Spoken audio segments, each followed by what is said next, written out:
Hi, I'm Rose Rimler, filling in for Wendy Zukerman this week, while she's off riding Brumbies in the Outback. And this is Science Versus, the show that pits facts against newfangled food. Today we're talking about processed food, asking, what is it doing to us?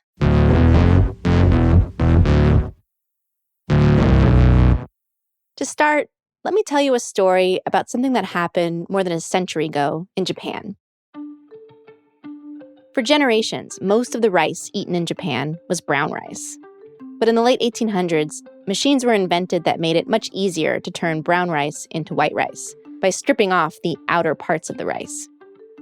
And this turned white rice from something mostly eaten by wealthy people to something that people all over Japan were eating. And soon after, this weird disease that was once rare exploded. It's called beriberi, and it sounds awful. Your body can swell up, you can lose feeling in your hands and feet, even become paralyzed. In fact, it can kill you. A princess in Japan likely died from it. And by the turn of the 20th century, it was estimated that beriberi caused 8% of deaths in Japan every year. And it wasn't for decades more that the culprit would be understood. It was the processing of the rice that killed people. Stripping off that outer layer also stripped off this really important B vitamin in the rice. Beriberi was simply a vitamin deficiency. These days we can eat white rice without fear because we figured out how to put that vitamin back in. But I wanted to start off today's episode with that story because now we do a lot more to our food than we did back then. We process the crap out of it. We do stuff like cram it into bars, mash it into funny shapes, and pump it full of fake flavors. So what you're really getting are chemicals, additives. Think things like preservatives, sweeteners, coloring, flavoring, trans fats, emulsifiers. Basically, they can withstand a nuclear holocaust, and they're not good for us. I always say, the whiter the bread, the sooner you're dead. And we're eating a ton of this stuff. New numbers on just how much processed food Americans eat. A new study finds ultra-processed foods make up more than half of all the calories in the U.S. diet. And I know that sounds scary, and I don't even know why, but... Very much so.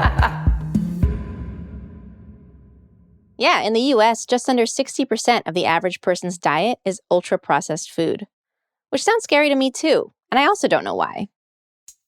So that's what we're going to dive into today. We're asking, what's so bad about processed food? And we're going to look at a few different potential problems with this stuff, including 1, the additives we're pumping into this food. 2, the chemicals in the plastic packaging. Could they be sneaking into the food and messing with us? Or 3, is the problem way simpler? Nowadays, a lot of our processed food seems like junk food. Is the real issue the fact that it's packed with fat, sugar, and salt? Because when it comes to processed food, there's lots of... That sounds scary, and I don't even know why. But then there's science. Science versus processed food is coming up after the break.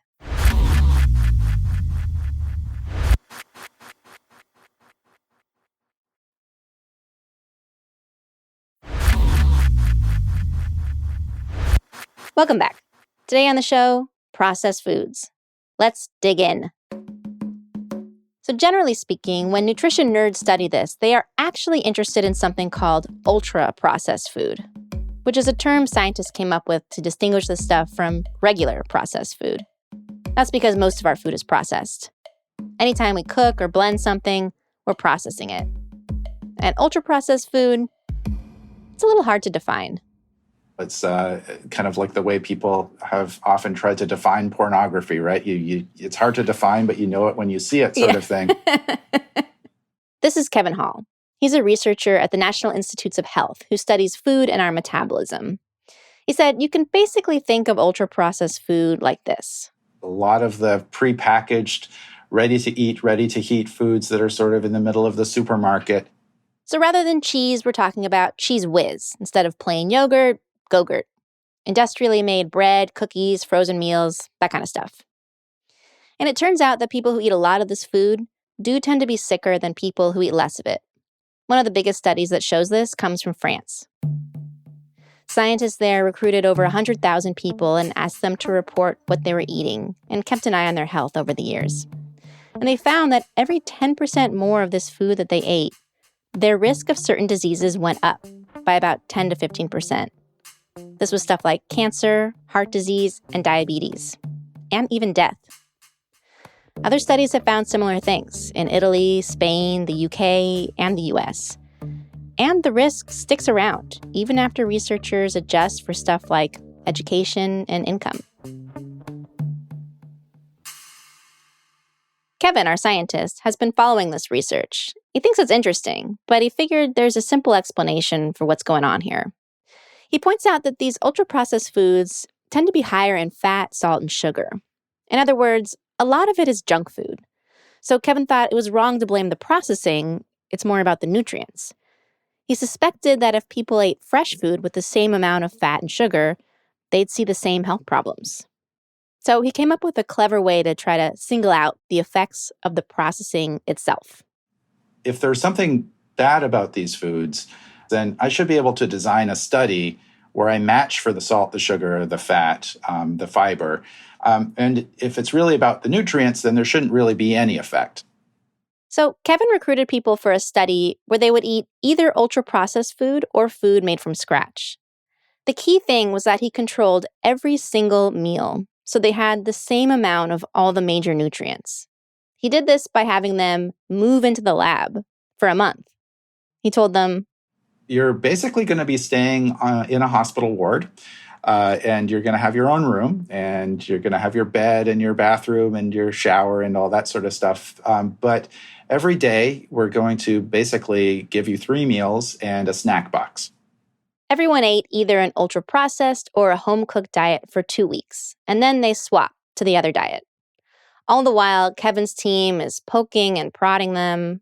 We're basically going to take a lot of blood from you, and we're going to measure how your body's responding when you're exposed to these basically 2 very different food environments. So what did they do all day besides eat and have blood drawn? Well, it varies, right? So we actually have people who are authors and actually want some time to kind of write their manuscript. And so it's like a writer's retreat. Yeah. There are also a lot of college kids on their summer break. So when they got the less processed meal, it might be something like a yogurt with fresh fruit and nuts. But an ultra-processed breakfast would be a store-bought muffin and Honey Nut Cheerios, for example. To you and me, these 2 meals seem pretty different. But to a nutrient guy like Kevin, their building blocks are the same. You had the same amount of fat and sugar in the yogurt with fruit and nuts compared to the Cheerios and muffin. He even got the fiber to match with fiber supplements. And everybody could eat as much as they wanted. And after mealtime, Kevin's team looked at how much they ate. He also tracked their weight and a bunch of other stuff. And he figured that if processed food is bad just because it's full of fat and sugar, then he would see no difference between the 2 diets. But instead, there was a difference. Yeah, so I was wrong. And so it turned out that people ate a little over 500 calories per day more on average during the ultra-processed diet. This is a huge effect. Yeah, so people gained about 2 pounds in the 2 weeks they were eating ultra-processed foods. And they lost 2 pounds when they switched to the less processed meals. Kevin says one thing going on here was that on the ultra-processed diet, people tended to eat faster, maybe because this food is softer and goes down easier. The overall point here is that there was something different about this kind of food compared to the home-cooked stuff.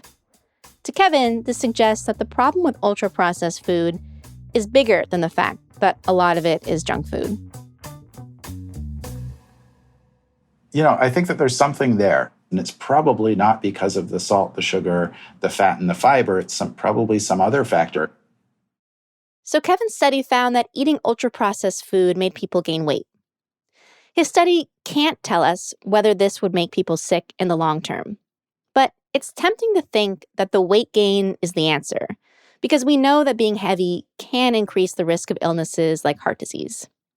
And that might be part of it, but it's not the whole story. Remember those big studies that follow people who eat lots of ultra-processed food? Well, when the scientists adjust their results to take people's weight into account, they still find a link to these diseases. In other words, when it comes to eating ultra-processed food, where you land on the scale doesn't matter that much. The risk is still there. So what is this X factor that makes this food bad for us beyond making us gain weight? Well, the next thing we're going to dive into here is additives. A big Pew survey in 2018 found that about half of Americans think additives in their everyday food are a risk to their health. And it makes sense, because with a lot of ultra-processed foods, when you flip over the package, you find some weird-sounding ingredients. Producer Meryl Horn and I went to the grocery store to see what's in this stuff. We learned a lot of new words. Mixed tocopherols. Tocopherols? Am I even saying that right? Hexamethyphosphates. We looked at frozen meals, jarred sauces, and even meats. I feel like you kind of know when you're eating a chicken nugget, you're signing up for a gamble, like what actually is going into your mouth. Yeast extract, spices, guar gum, dried garlic, dried onion, cottonseed oil. There are also plenty of additives in food we may think of as healthy. For example, a lot of vegan foods are ultra-processed. In vegan yogurt, we found something called locust bean gum. I don't even know what that is. A locust bean doesn't sound like something I'd want to eat. Yeah, it sounds like something that would crawl out of the ground every 7 years. Yeah.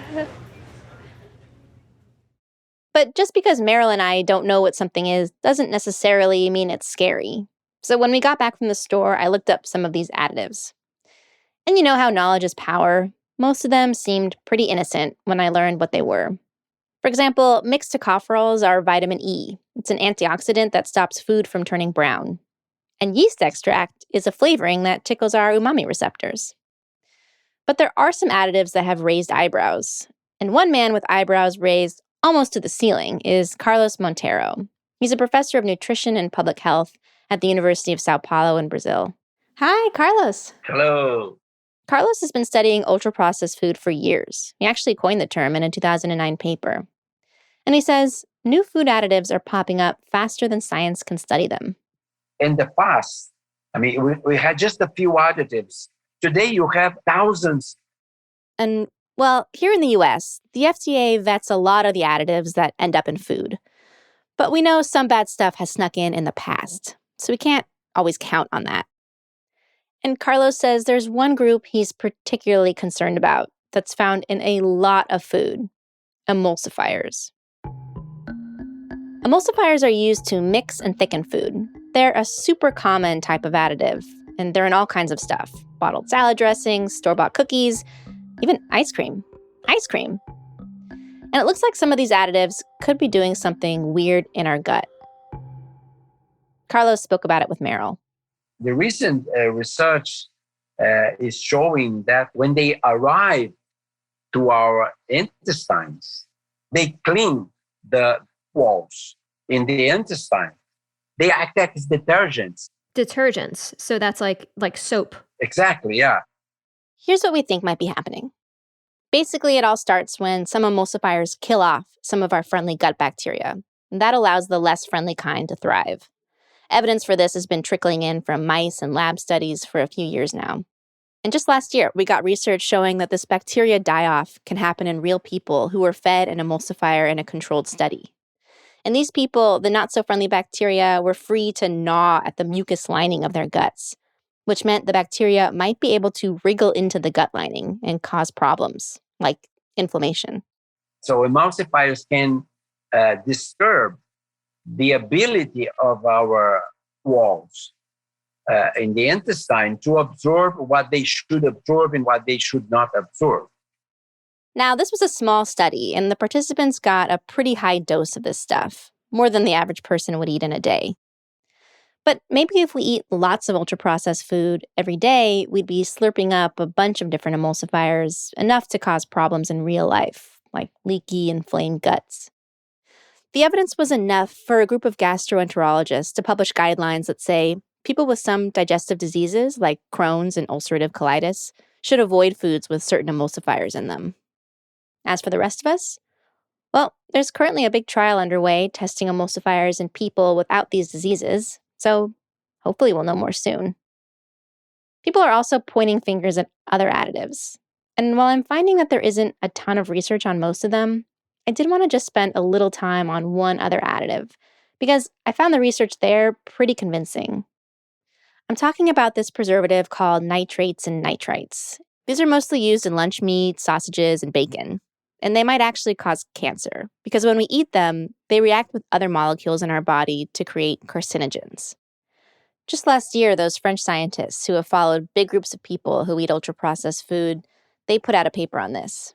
It showed that people who ate more foods with added nitrates and nitrites were more likely to get certain cancers, specifically breast cancer and prostate cancer. So what to make of all this? Well, for me, that's enough evidence to make me want to avoid processed meats. But I'm going to wait for more evidence on emulsifiers before I give up ice cream.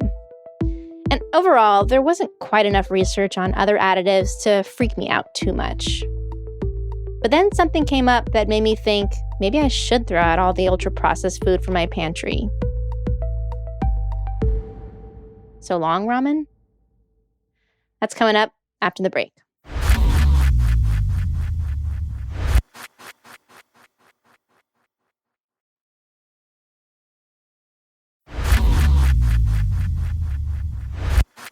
Welcome back. We just heard that ultra-processed food isn't bad for us just because it's junk food. There's other stuff going on here, including some of the sketchy additives that get tossed into the mix. But scientists told me there's probably more to it than that. On my journey to find out why processed food is bad for us, I kept hearing this phrase over and over again from scientists all over the world. Food matrix. The food matrix. Food matrix. Food matrix. The food matrix is the main point. So I called up Cathrina Edwards. She's a nutrition researcher at the Quadram Institute. Her job is to study food on a microscopic level. She loves looking at teeny slices of food under the microscope. Her favorite food to peek at is chickpeas. The cell structure of chickpeas is and how beautiful they look under the microscope. Why do you think they are beautiful? Well, I think it's the shape and they look very neat and organized. The plant cells are very well defined. So it's sort of like I'm imagining sort of like a stained glass. Yeah, it is a bit like that. Yeah, you can stain it with dyes and it looks pretty colors. And Cathrina spends all this time at the microscope to better understand the food matrix, which she told me is basically the structure of our food, how it's put together. She said, you can think of it this way. You might experience it as like something being crunchy or soft or hard or having a different feel to it.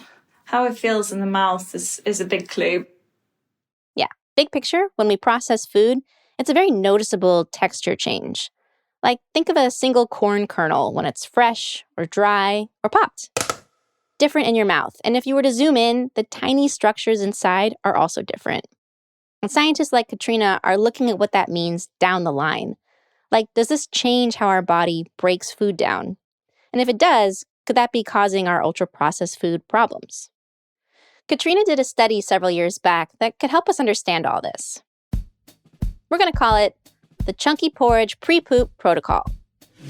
Buckle up. Okay, so the first thing they did was whip up 2 types of this wheat porridge. One was more processed, it was smoother. And one was less processed, it was chunkier. And they wanted to see what happened when people ate this stuff. Did the smooth stuff break down differently than the chunky stuff? So we wanted to understand if we preserve some of that structure, how is that digested? And especially how it was digested in the upper gut, so the stomach and the small intestine. And the difficulty here is that you can't easily access the stomach and the small intestine. Yeah, it's not super accessible because this part of your gut is kind of coiled up behind your belly button. It's not like you can reach it by poking a finger up your butt. And Cathrina and her buddies really wanted to check out what was going on with the porridge here, because this is where the middle part of digestion happens, before food gets fully churned into poop. Because by the time it's poop, the nutrients have already been absorbed, and everything kind of looks the same. So they found the perfect group of people for their study, those who'd had a procedure called an ileostomy, which can happen when the lower gut has a disease or some other issue and needs to be removed. a surgeon has to make an alternate exit route for food waste. So they go in. And then they make like a hole in the abdominal wall. So like imagine like the front of your abdomen. And then the small intestine is basically diverted to that opening. The small intestine is rerouted so that the stuff inside comes out the side of the belly. And then they're fitted with an external ileostomy bag, which is like a pouch. So the remains of what people eat ends up in this little bag. Were you excited to be able to have kind of a window into the middle part of digestion? Oh, it was so exciting, honestly. I think the participants couldn't quite understand why we were so excited about getting this material. But it's like gold dust, to us. So it was fascinating. Studying these people meant Cathrina's group could kind of freeze frame this porridge mid-digestion to see if anything was different between the more processed versus the less processed stuff as it made its way through the gut. So every 2 hours after people ate the porridge, they emptied out these bags and gave the stuff inside to Cathrina and her team. Was it as beautiful as the chickpeas? Oh, no, never. but very, very exciting. Very exciting, especially to see what came out the other end was very interesting. So what did come out the other end? Actually, and like, is it like poop at that point, or is it something different? It's more liquid. Mushroom soup, I would say. Oh, okay. Okay, I can picture that. Uh-huh. She took the soupy post-porridge and put it under the microscope to find out if the body digested it differently depending on how processed it was. First, she looked at the stuff that came out after people ate the smooth, highly processed porridge. She was looking for those little pieces of wheat, and she couldn't see any sign of the stuff. There were no particles. But then when she looked at what was left of the chunky porridge, it looked like what we'd put into the porridge was coming out the other end. We put 2 millimeter particles in and 2 millimeter particles came out. And what this suggests is that if the food matrix is all broken down and mushed up, it's way easier for our body to digest, and we absorb the nutrients much faster. And for foods like wheat, that means the sugar we get from them can rush into our bloodstream instead of a gentle trickle. In fact, Cathrina looked at this in her study. They took blood samples from the participants. And they found that with the smooth, more processed porridge, their blood sugar spiked more, by 12%. And that's quite a big effect. So basically, if you eat coarse porridge, your blood sugar levels rise much less and more slowly than they would if you eat smooth porridge. In the paper, Cathrina and her colleagues plotted this out in a beautiful graph, a line graph, the best kind. And you can see people's blood sugar when they eat the smooth stuff has a higher rise and a bigger fall compared to the less processed stuff. Other studies have looked at different foods and found something similar. The more processed, the faster the sugar or fat rushes into our bloodstream. And this could help explain why this stuff isn't great for us. Because the more often your blood sugar is peaking and crashing and peaking and crashing, the higher the risk of getting type 2 diabetes and heart disease. Cathrina is so convinced by this research that she said if she was borderline diabetic, she'd probably avoid ultra-processed foods. I think if I went to the doctor one day and they told me that, then I would probably freak out a little bit and then think, right, I need to get hold of my diet. So, it's very individual, and it's easy for me to sit here and say, like, well, if I had been diagnosed with prediabetes or metabolic syndrome or something, that I would be a bit more careful about what I eat. But I do think there's very convincing evidence. Okay. There's one final thing we want to look at here. And it's not about what we're doing to the food itself, but it's about what the food is served in. This is something that's been all over the news concerning that modern-day boogeyman, plastics. Plastics are messing with your hormones. This is a fact of modern life. There's BPA everywhere. Potentially dangerous chemicals found in the food. So it's the packaging that then seeps into the food. That appears to be the case. There are freaky chemicals in plastics called endocrine disruptors, and they're often found in stuff we store food in, like plastic containers. And the big worry is that they can mess with our hormones. That's because they're really similar to natural hormones, so they can attach to our hormone receptors and cause problems. Some of them can affect things like how fetuses develop or potentially screw with our fertility, and some can interfere with another hormone, insulin. And that helps explain why exposure to some of these chemicals has been linked to increased risk of diabetes. And these chemicals are a big problem for ultra-processed food. Basically, what we've found is that the more processed a food is, the more likely it could be to have these kinds of chemicals. This is Sheela Sathyanarayana. She's a pediatrician and researcher at the University of Washington. And Sheela says the trouble with many of the chemicals used to make plastics is that they don't stay in the plastic. Some of them are only loosely attached, so they can pop off pretty easily. And there's reason to think that people who eat a lot of ultra-processed food are taking in more of these chemicals. This we know from studies on people's urine. That's right, we're going back to the bathroom. We talked to someone who looked at the effluent that came out in ileostomy bags. And now we're talking about pee. So this is a very potty-related subject, it seems like. Yeah, I'm very interested in the ileostomy and what they found. That's very interesting. I guess that must just be part of the course of food studies, because if you're interested in what people eat, you kind of have to think about it at the other end. You do. That's the only way to really know. The reason we need pee is that's how scientists check for these chemicals in our bodies. They break down and they come out in our urine. And Sheela says some of the best evidence we have that more processed food has more of these chemicals comes from studies where scientists ask people what they've eaten in the past day or two and take urine samples from them. Sometimes these researchers ask about ultra-processed groceries, and sometimes they look at fast food, which tends to be ultra-processed. So they say, did you have McDonald's yesterday, or did you have Jack in the Box yesterday? They basically are asking a generic question about, did you have any kind of fast food? And then they measure the chemical concentrations in their urine, and then they'll compare those concentrations to concentrations in people who did not report eating fast food. A study that came out a few years ago found that people who ate more fast food had 20 to 40% more of some of these chemicals in their pee.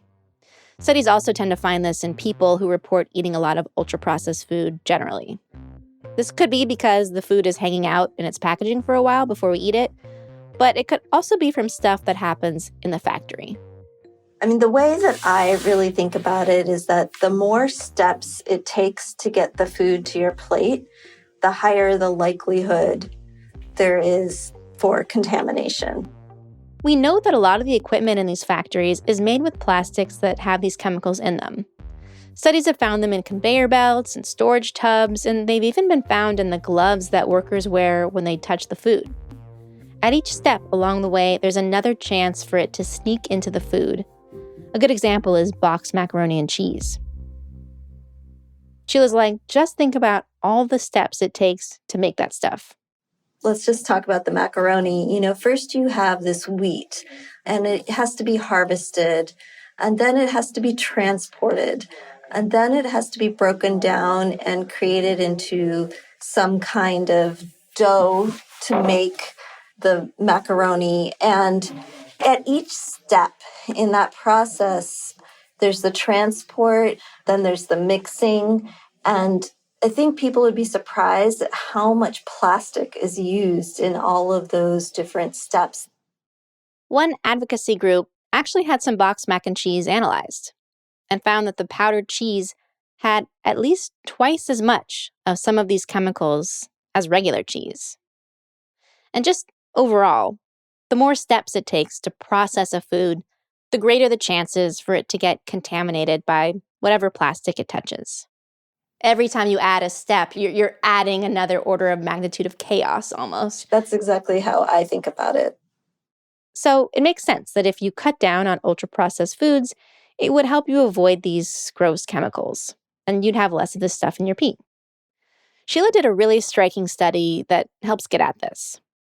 Here's what she did. A few years ago, she and her team recruited some families in Seattle, just regular families with a couple of kids, who ate a fair amount of canned and processed food. For the experiment, Sheela's team had caterers deliver fresh, organic, made-from-scratch meals to their homes every day for a week. These were the kind of meals and snacks that nutritionists dream of. And Sheela and her colleagues tried to make sure no plastic touched the food at any point. We asked them in the kitchen when they were preparing foods if they would use stainless steel bowls or blenders that were glass, food processors without plastic in them. And we asked them to use all utensils that were not plastic. And they took pee samples from everyone in the family, even the little kids, before the study started, during the week of catered meals, and then after the week was up. So with most of the ultra-processed foods removed from their diets for a week and replaced with foods fit for Gwyneth Paltrow's kitchen, Sheela figured these scuzzy chemicals in their pee would plummet. In fact, a similar study done a few years before had found exactly that. But when the results came back for Sheela, something really unexpected happened. The chemicals in the family's pee didn't go down. Instead, the levels increased during the intervention. That's crazy. It is crazy. I mean, I think as a scientist, my first thought was, how could this happen? Yeah, how could this happen?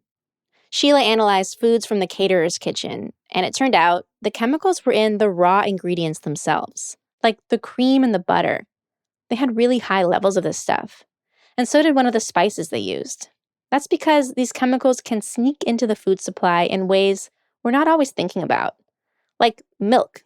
It gets run from the cow's udder through a bunch of tubes. If that plastic tubing has these kinds of chemicals in it, there could be contamination through that route. So it's really starting from the horse's mouth, to use a bad analogy. Right. Well, that's what we think. Overall, this is bigger than us. We might be able to avoid some endocrine disrupting chemicals by skipping ultra-processed foods, but generally, we're all exposed to them. They're not just in the food system. They're used in all kinds of plastic, which are everywhere. So they're kind of just always around. Okay, so where does this all leave us? Well, the science is pretty clear that the less we eat of this ultra-processed stuff, the better. But a lot of time when I hear people talk about this, they seem to want to go backwards, to go back to a time before the food supply was industrialized. And I don't think that's a good idea either. There's a lot to appreciate about the food system we have, like making food at a huge scale that keeps a lot of us fed reliably. Plus, some large-scale processing makes food better. Just going back to our white rice example from the beginning of the show, processing the rice caused the problem, but it also fixed the problem. Who do you think puts those B vitamins back? It's not elves. With all this in mind, I asked the scientists I spoke to for this episode if they had abandoned ultra-processed food altogether. Like, did it ruin Sheela's love of stuff like potato chips? That's really funny that you say that because I had some chips right before this, this call. Yeah, most of the scientists I spoke to said, do your best, but don't sweat it too much. Like when I asked Kevin if he avoids ultra-processed food, here's what he said. You know, I try, but I have two small boys at home who tend to kind of like their chicken fingers and their French fries and all these sorts of things. And so, and I end up eating a lot of their leftovers. So, how do you feel about that? It is what it is, right? We're all doing our best to kind of make healthy choices. But the day-to-day practicalities weigh on everybody. Of course, if I could hire a personal chef and have access to a nice little farm in my backyard and prepare unprocessed meals for my whole family, that would be great. But life just didn't provide that for me yet.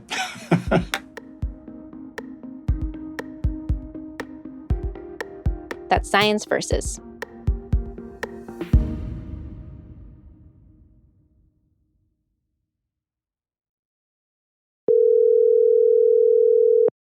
Hello. Hi, Michelle Dang, producer at Science Versus. Hi, Rose. How you doing? Okay, how are you? I'm good. How many citations are in this week's episode? There are, 121 citations this episode. If people want to see these 121 citations, where can they go? They should pop over to our show notes, and there'll be a transcript full of all these citations. Sounds good. See you later, Michelle. Bye, Rose. Bye.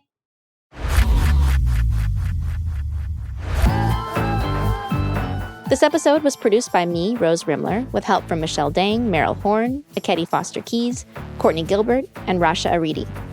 Our executive producer is Wendy Zukerman. We're edited by Blythe Terrell. Fact-checking by Erica Akiko Howard. Mix and sound design by Bumi Hidaka. Music written by Bumi Hidaka, Peter Leonard, Emma Munger, Marcus Bagala, and Bobby Lord.